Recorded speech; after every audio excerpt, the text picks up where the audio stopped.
damai sejahtera Allah yang melampaui akal dan hati manusia, itulah yang menguasai serta memberkati kita di dalam nama Tuhan Yesus Kristus, Tuhan kita. Amin. Bapak Ibu Saudara yang dikasihi oleh Tuhan, pada minggu pertama setelah Trinitatis ini, firman Tuhan bagi kita tertulis pada Injil Matius pasal 9 ayat 18 sampai ayat 26. Kita baca secara responsoria, demikian bunyinya. Sementara Yesus berbicara demikian kepada mereka, datanglah seorang kepala rumah ibadat, lalu menyembah dia dan berkata, "Anakku perempuan baru saja meninggal, tetapi datanglah dan letakkanlah tanganmu atasnya, maka ia akan hidup."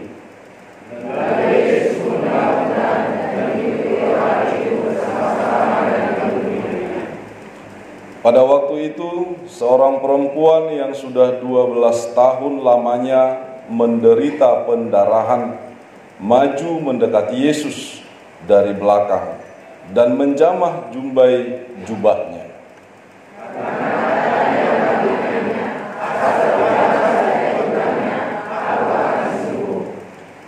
Tetapi Yesus berpaling dan memandang dia serta berkata, "Teguhkanlah hatimu, hai anakku, imanmu telah menyelamatkan engkau." Maka sejak saat itu sembuhlah perempuan itu.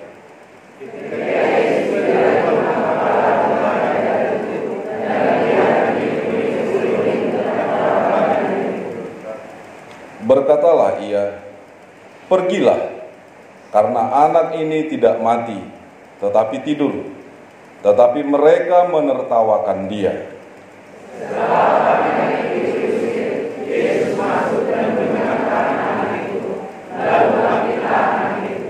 Maka tersiarlah kabar tentang hal itu ke seluruh daerah itu. Demikian bunyinya. Shalom. Bapak Ibu Saudara yang dikasihi oleh Tuhan Yesus, semua membutuhkan kesehatan.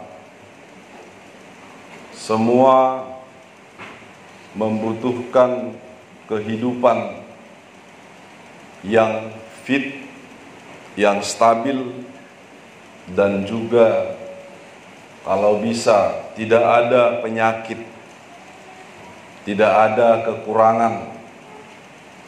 Kalau bisa semuanya sejahtera, baik secara fisik, baik secara rohani. Tetapi yang mau kita lihat pada saat ini adalah bagaimana dan kenapa seseorang memperoleh keselamatan. Keselamatan itu yang pertama sekali adalah anugerah. Sola Gratia. Keselamatan itu sudah diberikan Allah secara cuma-cuma. Keselamatan itu adalah kehidupan yang kekal. Kehidupan yang kekal itu bukan hanya diperoleh dan untuk nanti, tetapi keselamatan itu sudah diperoleh sekarang, di sini, dan kini.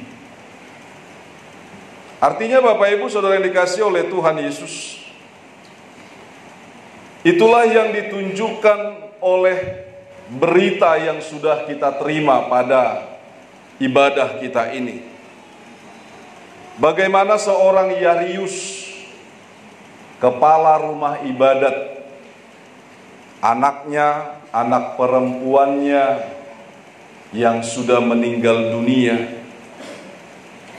tetapi dia sangat mengasihi dan mengharapkan agar anak perempuannya bisa hidup.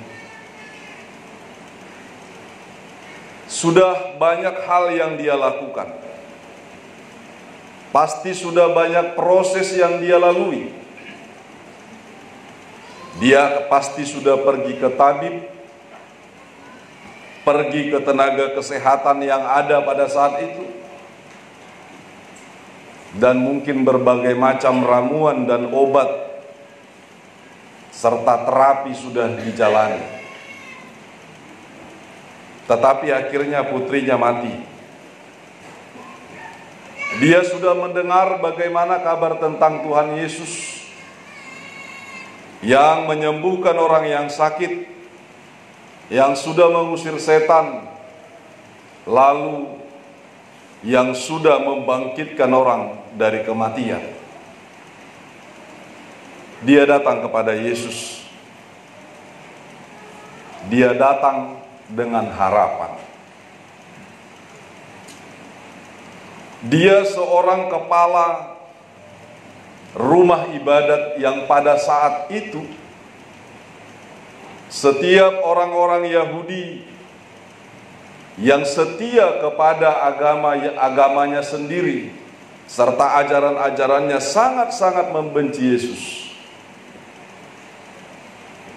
Tetapi dia harus datang bertemu dengan Yesus, seorang yang terhormat, Yairus itu sendiri datang kepada Yesus. Bapak Ibu Saudara yang dikasihi oleh Tuhan, dengan iman dan pengharapan itulah Yairus datang.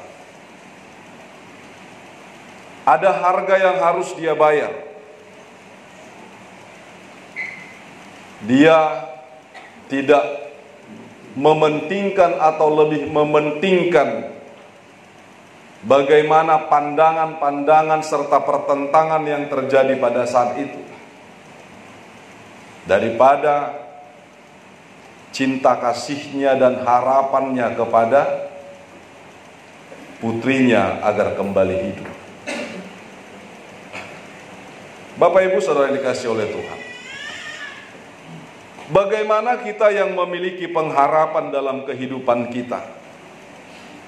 Jangan sempat kita mati tanpa pengharapan. Sebab orang yang tanpa pengharapan itu sama dengan orang mati. Sama dengan seorang yang tidak bernapas lagi. Itulah orang yang tidak memiliki pengharapan. Orang sakit akan memiliki pengharapan dia akan sembuh. Orang yang berkekurangan dia memiliki pengharapan untuk memperoleh sejahtera. Dia akan berusaha. Dia membayar dengan mahal. Dengan sangat-sangat mahal. Terkadang harga diri pun tidak ada lagi di sana. Tetapi itu harus dia bayar. Untuk itu Bapak Ibu Saudara yang dikasihi oleh Tuhan, bagaimana kita sendiri pun membayar pengharapan kita. Bayaran dari pengharapan itu adalah usaha. Bayaran dari pengharapan itu adalah iman itu sendiri. Hanya orang yang beriman yang memiliki pengharapan yang benar. Tanpa ada iman, tidak ada pengharapan yang benar. Yang ada mungkin hanya sekedar cita-cita. Yang ada sekedar tujuan. Belum tentu itu pengharapan yang hidup. Bisa aja hanya sekedar. Bapak Ibu Saudara yang dikasihi oleh Tuhan, yang berikut adalah seorang perempuan yang sudah 12 tahun sakit pendarahan. Mungkin kaum ibu lah yang tahu bagaimana sakit pendarahan ini. Atau mungkin dari kaum bapak ada yang mengalami itu. Sudah agak lain itu ya, kalau ada kaum bapak yang begitu. Nah, Bapak Ibu Saudara yang dikasihi oleh Tuhan, bagaimana sakitnya itu? Ternyata dikatakan itu luar biasa sakitnya. Tetapi dia memiliki pengharapan selama 12 tahun dalam sakit penyakitnya. Dia pun berusaha untuk menyembuhkan itu. Dia tidak pernah mengatakan sudahlah, pasrahlah. Ya, PTR, pasrah tapi tak rela. Ada yang begitu. Dia memiliki pengharapan. Pengharapan itulah yang menghidupkan dia. Kalau mungkin tidak ada harapan lagi bagi dia untuk sembuh, mungkin dia akan menyelesaikan hidupnya. Dan hanya manusia yang memiliki pengharapan. Dan hanya orang percaya yang beriman saja memiliki pengharapan yang benar. Iya kan? Kalau kita lihat pun di media sosial ada monyet yang merokok, itu mungkin hanya kita lihat seperti itu ya, merokok kirana marsa imana bereng. Gu pargono nina budeti kan. Tapi yang pasti kalau monyet putus cinta, gak pernah dia bunuh diri. Benar? Hanya manusia mungkin yang putus cinta bunuh diri. Bundir. Ya. Gak pernah lembu itu, karena tidak ada lagi pekerjaannya, dia sengaja menabrakkan dirinya di rel kereta api. Gak pernah kambing, karena dia tidak diperhatikan, lalu dia terjun dari atas tebing. Ya, tidak pernah kerbau karena di PHK dari pekerjaan. Gak pernah lagi untuk membajak sawah, lalu dia meminum racun tikus. Gak ada itu. Hanya manusia. Manusialah yang memiliki pengharapan. Dan kalau manusia tidak memiliki pengharapan, dia akan mati. Untuk itu Bapak Ibu Saudara yang dikasihi oleh Tuhan Yesus Kristus, kita diselamatkan karena iman. Hanya oleh karena iman. Jelas-jelas dikatakan bahwa iman itu adalah pengharapan. Iman itu adalah pengertian. Iman itu adalah kehidupan. Dan iman itu adalah Kristus pemberi hidup itu sendiri. Bapak Ibu Saudara yang dikasihi, ada satu kisah tentang seorang bapak yang sudah lama sakit. Lalu pada saat didiagnosa oleh tenaga medis, hanya tinggal 12 hari lagi dia hidup. Lalu dia mengumpulkan anak-anaknya. Anaknya ada 3. Anaknya dia tanyakan apa yang mereka minta, apa yang diinginkan oleh anak-anaknya sebelum dia mati. Anak yang pertama ditanyakan, bagilah semua harta warisanmu sebelum kau mati, biar ada nanti yang kami pakai untuk bekal kami hidup, dan kiranya kami pun tidak bertengkar gara-gara itu. Permintaan yang baik, ya, permintaan yang baik lah itu. Udah mau mati pun bapaknya masih bicara warta harisan. Tapi masih permintaan yang baik. Lalu ditanyakan kepada anaknya nomor 2, apa yang dimintakan oleh anaknya yang nomor 2. Anaknya nomor 2 mengatakan, biarlah kiranya sebelum kau mati, kau doakan kami, kau berkati kami, agar kami senantiasa bisa menjalani kehidupan kami ke depan di dalam doamu dan di dalam berkat-Mu. Permintaan yang baik, permintaan yang mungkin biasa. Lalu dia tanyakan kepada anak yang paling bungsu, anak siap pudannya, apa yang dia minta. Lalu diminta si anak inilah supaya bapaknya hidup lebih lama, supaya bapaknya tidak mati. Lalu apa kata bapaknya? Itu tidak mungkin. Aku sudah divonis tinggal 12 hari lagi untuk hidup.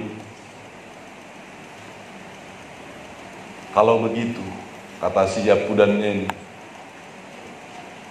tunjukkanlah kepadaku siapa pemberi hidup itu.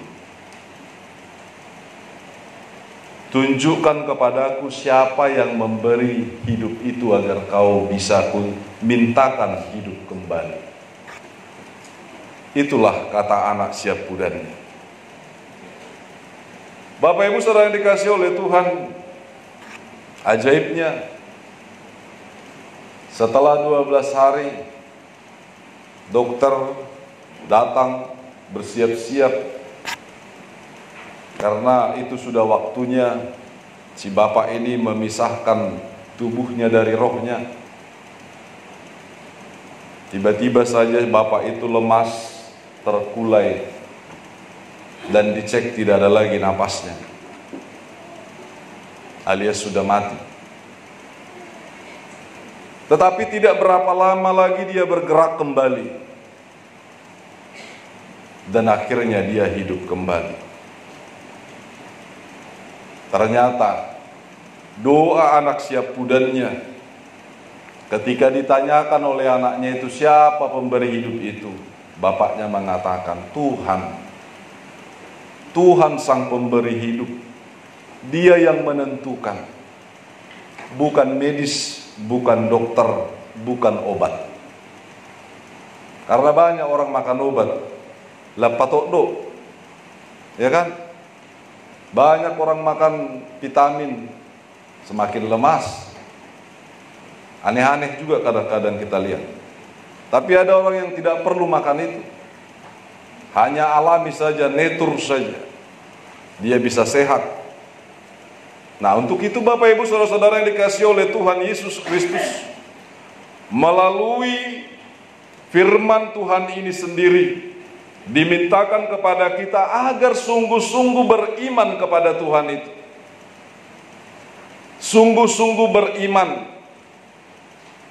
Boleh kita pakai banyak hal untuk berusaha. Kalau dalam sakit, kita boleh memakai tenaga dan alat kesehatan. Kita boleh pakai dokter. Tetapi kita ingat, biarlah Tuhan yang memakai para tenaga medis itu. Kembalikan dulu kepada Tuhan sang pemberi hidup. Yairus datang dengan iman percayanya. Apapun itu yang jadi masalah ketika dia datang menghampiri Tuhan Yesus, dia tidak peduli dengan itu. Wanita atau perempuan yang sudah belasan tahun dia menderita sakit pendarahan itu datang kepada Yesus dengan iman percayanya. Jumbai dari jubah Yesus sendiri pun dia pegang, dia yakin akan sembuh. Dia percaya dia akan sembuh. Yesus melebihi tabib yang ada. Yesus di atas daripada segala sesuatu yang ada. Sebab dia adalah Tuhan. Itu yang menjadi pembuktian bahwa Yesus bukan sama dengan manusia biasa. Sebab Yesus Kristus memiliki kuasa atas apapun, termasuk atas segala kehidupan. Yang dia mintakan kepada kita sekarang, fokuslah kepada Tuhan. Jangan fokus kepada penyakitmu. Jangan fokus kepada kelemahanmu. Tapi fokuslah kepada kekuatan Tuhan. Fokuslah untuk segala kuasanya. Itulah bukti bahwa kita beriman. Jangan kita buat alasan sakit penyakit kita untuk tidak bisa melayani Tuhan. Ya, jangan kita buat alasan itu. Ya, hanya DDS-nya demam-demam sedikit sudah sampai kemana-mana beritanya, kan? Holanalani mau niari do, ngasahak manang tu dia berita, bahaya. Nah, Bapak Ibu Saudara-saudara yang dikasihi oleh Tuhan Yesus Kristus, Selanjutnya kita dimintakan menjadi saksi akan segala mukjizat keajaiban yang Tuhan berikan itu. Datanglah kepada Yesus, jangan menunggu besar imanmu. Ya, semakin kita lama-lama menunggu-nunggu dan ditunggu-tunggu, semakin kerdillah iman kita. Tetapi datanglah kepada Yesus bukan karena besar kecilnya iman, tetapi karena iman itu sendiri.